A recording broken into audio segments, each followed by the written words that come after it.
There's a certain point in a gamer's life when you just get sick of mobile games that treat you like garbage. We're here to talk about the ones released in 2026 that don't. Hello friends, welcome back to Mobile Game Zone. Here's 20 of those games that respect your free time on Android and iOS.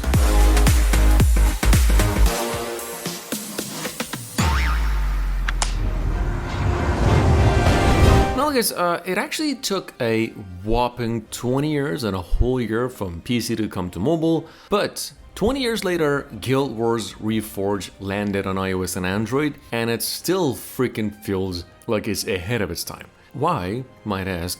While most modern MMO games chase bigger maps and more grind, this one is all about these meaningful little progression systems.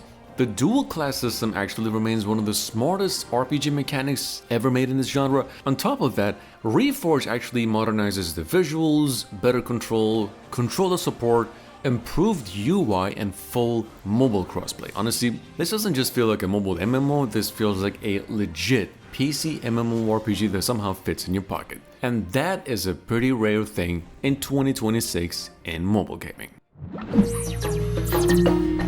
Coming up behind that at number 2, we've got Slime Rancher. In fact, if you've never played Slime Rancher before, just imagine a farming game mixed with open world, base building, and a bunch of these ridiculous, cute little slime creature things. And your job is to capture them, raise them on your ranch, collect more, and expand your operation across this alien planet. What makes this game so good and why it's in the list, in fact, today, is just because of how relaxing this game feels, at the same time so freaking good. There is no pressure, no sweaty competition, just you discovering new areas, more rare slimes, and watching your ranch grow bigger as you go. And now that it's finally on mobile, a whole new audience get to experience it on the go with even better UI. This game is ridiculously easy to get hooked on. There's one problem, it's not a free game, it takes you $7.99. Now, on the other hand, at number 3, although we have actually talked about this many times, if you're just a Game of Thrones fan, this is legitimately the closest you're ever gonna get to both that universe and a pretty good MMORPG at the same time. See, Game of Thrones Kingsroad had its grand launch over 2 weeks ago, and ever since it's been getting much more attention. It's more of a single-player action RPG than anything else, and it does a pretty good job in delivering real-time combat. Good story bits, and plenty of the familiar faces as well. It's not a perfect game, of course, but it is definitely a much better game than we all expected.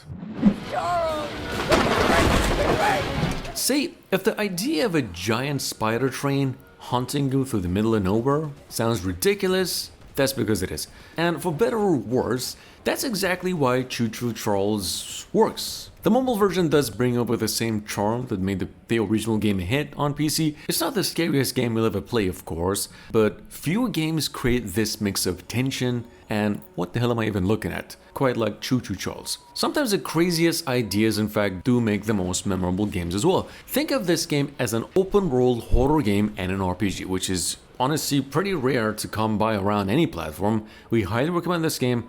On mobile, does support the controller, it's offline, and it's available on Android and iOS. 10 out of 10.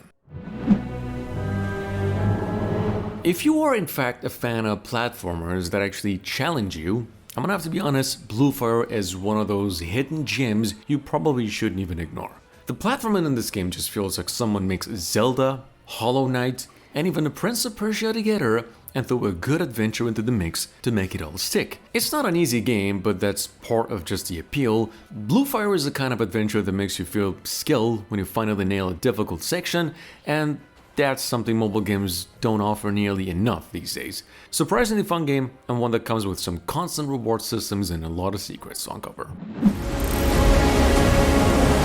Number 6, you guessed it, we've got the famous Off the Road 2. Brief and to make it to the point, this game is a absolute gold, and if you love the original, this one is just bigger, better, far more ambitious as well, in every way. You get no shortages of content, settings, vehicles, and replay value. It's just packed. There's mountains, rivers, mud trails, forests, secrets, and you can discover them with either cars, boats, planes, whatever you really want. Most of the fun comes from just going off course, climbing off hills, hauling cargo, finding shortcuts, and just seeing where the physics take you basically. It's not trying to be a hardcore sim racing type of game, it's just an adventure sandbox all the way through. Down to number 7, we've got the famous game Lost Twins, the sequel. I'm gonna have to say this, that it's one of those puzzle games that looks relaxing and very innocent right until the puzzles actually start. So the whole game revolves around these two siblings and a really clever mechanic where you move parts of the world itself to create new paths towards you. There is no enemies, no timers, no ways to fail basically. It's just beautifully designed puzzles that constantly introduce new ideas and keep things fresh. It can be played solo or in local co-op with a friend, making it even more fun with a friend. The art is amazing, music and overall atmosphere are ridiculously charming. If you enjoy games like Monument Valley or games like It Takes Two, well, here we go. Sounds fair.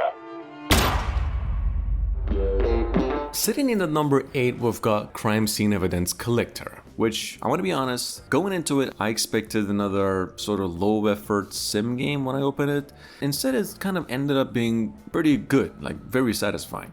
I mean, there's just something about walking into a crime scene, checking every last piece of evidence, scrubbing away the mess, and restoring everything that sort of taps into the same part of the brain that loves games such as power washing and cleaning games.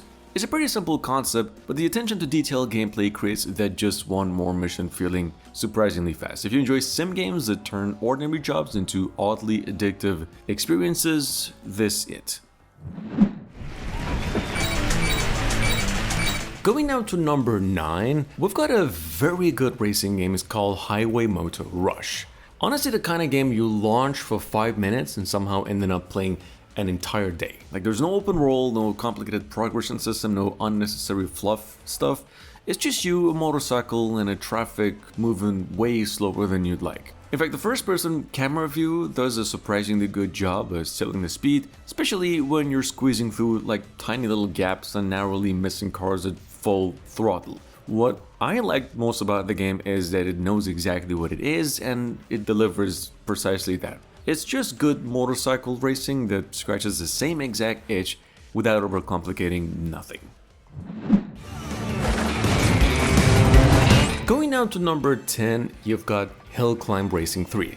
I gotta say, few mobile franchises have actually earned the reputation quite like this IP. For those of you who specifically missed this thing, Hill Climb Racing 3 is taking the biggest leap the series has ever made as well. It now includes real-time PvP, a fully designed 3D world, new drivers, new gadgets, new upgrades, new cars, and actual live races against other players instead of just AI. What I do like most about that, despite all of the new stuff, is that it just still looks like pure Hill Climb Racing, the original. Easily the next mobile racing addiction for another 10 years. It's out now globally and developers just came out with an update as well. It's a free game. Going down to number 11, one of my favorite games of all time, although this was actually released just a week ago. It's the game Buxo Simulator 2. The kind of sequel that looked at the first one and said, what if we just made everything better, bigger, and greater, because it literally is. See, this game is part a business sim, part sort of a life sim, and a little bit of comedy adventure thrown into the mix for good measure. If you ever wanted a restaurant management game with just a lot more chaos than usual, this is a very easy recommendation. At its core, in this game you're running a restaurant, you're preparing, cooking meals, serving, and it's all in a little town with a bunch of characters that all feel really alive. Game is packed with them, got a lot of side activities, mini games, and just an entire game's worth of content. On another hand, at number 12, we've got Barbie Horse Ride and Rescue. In fact, this game leans almost all the way into story-driven adventure with just a little bit of side of life sim and cozy open world vibes. Barbie Horse Ride and Rescue, in fact, is coming from the same team behind Rival Stars, and so far it carries a surprisingly high level of polish, aiming for a rather cinematic life sim adventure for players who do want something calm and story-driven. You volunteer at a rescue ranch in this game, caring for, rescuing animals, bond with horses that need it. You're gonna be grooming them, riding them, customizing the saddles and gear, and slowly uncover a deep story as well. Pretty good game. It's finally out worldwide. It's less than a gigabyte in total. And yes, it does have controller support as well.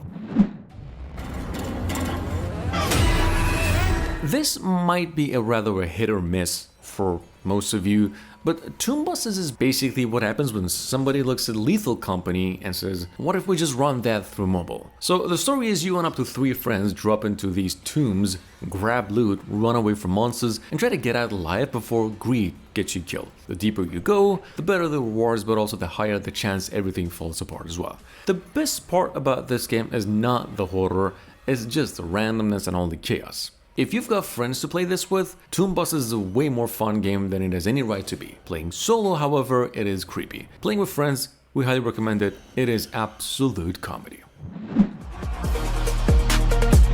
Alright, let's be real. Most mobile football games either feel too automated or they're just trying way too hard to copy FC Mobile. Kickoff Football 26 sort of lands somewhere in the middle, and we think that's a pretty refreshing start. First thing I actually noticed in this game is just how responsive it feels. Then you've got real-time one-on-one, just enough tactical options to make every game feel a little different as well. It clearly wants to be a competitive football game instead of just another card collector. Is it perfect? No. It's inspired by FC and it definitely was its inspiration on its sleeve, but if you're looking for a fresh football game in 2026 and you're just tired of the usual options, this one's worth a try. Here's the thing, guys. Most horror games make you feel powerful enough to fight back, eventually, at least. This game, however, on the other hand, doesn't. It's basically just the exact opposite. See, in Among the Sleep, you play as a 2-year-old toddler, and that simple idea changes the whole experience as a horror game. The world's just huge compared to yourself, ordinary little objects become scary, and every hallway feels like it's just the worst place on Earth. There aren't jump scares every 5 seconds in this game, instead the game builds an atmosphere that keeps you uncomfortable the entire time. Pretty short game, it is memorable, still one of the most unique horror games ever made, and by the end of it, it's just less about being scared, you will realize it's more about understanding what you've actually been experiencing. Coming in at number 16, we've got Lumberjack Sim 3D. And look man, sometimes an axe and just a couple of tree trunks can make a man happy for like an eternity. And I get it. This is one of those sim games where just the entire loop revolves around chopping trees, hauling them, processing it, and building up your own operation from like basically nothing. Pretty straightforward game where you just cut trees, make money, buy better gear. If you're into casual management games, resources, and just a bunch of progression stuff, this is a very easy recommendation, including it plays offline, it is free, and is less than a gigabyte in total. Very fun, very simple as well. On another hand, if you have been craving an old school fantasy RPG without all that autoplay nonsense, something like Skyrim a bit, Eldoria is definitely worth a try. This is an open world adventure where you're just free to explore everywhere, castles, ruins, forests, etc., while fighting with swords, bows, and magic, whatever you want. Personally, what caught my own attention is just that it feels like it's trying to be an actual RPG first and a mobile game second. The world looks surprisingly large, the combat's real-time, there's a genuine sense of adventure as you wander off like the main path looking for just secrets and little details. It's not a AAA masterpiece, so to speak, but for fantasy RPG fans, this one has some real potential. Down to number 18, we've got Felix the Reaper. I'm not gonna lie, when I first saw this game, I thought it's just a puzzle game. Then I played it and ended up liking it way more. See, here you play as Felix, a Reaper, a Grim Reaper who's secretly in love and just basically spends the entire game dancing. The concept's actually really cool. You see, Felix can only move through shadows, so you're constantly rotating the sun and changing the environment to create new paths, so Felix can appear in the right time and does its job right, take people's lives. What makes the game really stand out, though, is just its personality. The dancing, the music, the humor, the overall vibe. In a world full of just copy-paste mobile games nowadays, this feels like something made by people who actually had an idea and they landed it as original as they could. Highly recommended, 10 out of 10. On another hand, at number 19, we've got a numbered ranked game of the month, and I don't really say this, but Sword X Staff, genuinely one of the most addictive things I've ever played. In fact, I played it just a few minutes ago. At first, it looks like just some anime idle RPG at its best, then somehow you're gonna be realizing about half a day, 10 hours have disappeared, and you're still chasing another upgrade. I wouldn't recommend this game unless you do have a lot of free time, because this game is, in fact, both addicting and very time consuming as well. A little greedy, you could say, but if you don't spend any money, you're still good to go. You're gonna have a lot of fun with this game. One of those rare mobile RPGs where you'll say, I'm gonna be playing for 5 minutes, and somehow turning that into an entire evening. 9 out of 10, a little greedy, but very, very rewarding as well. And for the final game on the list, hopefully you've liked the view, I wanted to end this with something a little different. See, Clay Jam isn't even trying to look good, or big, or anything. It ain't packed with live service systems or progression either, it's just casually one of the most creative mobile games that's ever landed on Android and iOS. Every character, every monster, every area was literally built from real clay and brought to life through stop motion animation. So there's a lot of work done here, and it's got a lot of charm. Your job is to roll this growing ball of clay down these hills, squashing folks, getting bigger, eventually taking on giant bosses as you go. Pretty simple game, weird, very charming, and somehow it feels very fresh today. The fact that this forgotten mobile classic finally returned in 2026 make it even more special. Thanks for watching, I really hope you enjoyed. I'll see you again tomorrow.